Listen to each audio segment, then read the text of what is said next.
आपको बताएं कि लाहौर में एक बार फिर से धुंध ने डेरे डाल दिए हैं। शहर में तो हद निगाह बेहतर है, लेकिन मोटरवे पर हद निगाह सिफर हो गई है। मोटरवे को हर किस्म की ट्रैफिक के लिए बंद कर दिया गया है। इसी पर बात करते हैं, डॉन न्यूज के नुमाइंदे नौमान लियाकत हमारे साथ मौजूद हैं। नौमान, बताइएगा कौन कौन से ऐसे इलाके हैं जहाँ पर धुंध की शिद्दत ज्यादा है और मोटरवे के कौन कौन से सेक्शंस बंद कर दिए गए हैं?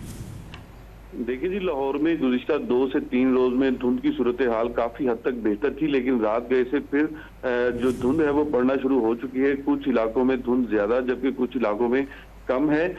हद निगाह बेहतर है, ताहम जो मोटरवे है यहाँ पर धुंध की शिद्दत बहुत ज्यादा है और मोटरवे के तमाम सेक्शंस को हर किस्म की ट्रैफिक के लिए बंद कर दिया गया है। Motorway M1, M2, M3, M4 और M5 को हर किस्म की ट्रैफिक के लिए बंद कर दिया गया है। इसके अलावा लाहौर दा सियालकोट मोटरवे धुंध की वजह से बंद है और तर्जुमान मोटरवे के मुताबिक हद निगाह सिफर होने की वजह से मोटरवे के सेक्शन बंद किए गए हैं। ताहम जो नेशनल हाईवे हैं वहां पर भी शदीद धुंध का राज है, इसलिए जो ड्राइवर्स हजरात हैं वो रात से धुंध में इजाफा हुआ है और इसी वजह से मोटरवे के कुछ सेक्शन हैं जिनको बंद किया गया है। नौमान, शुक्रिया आपका।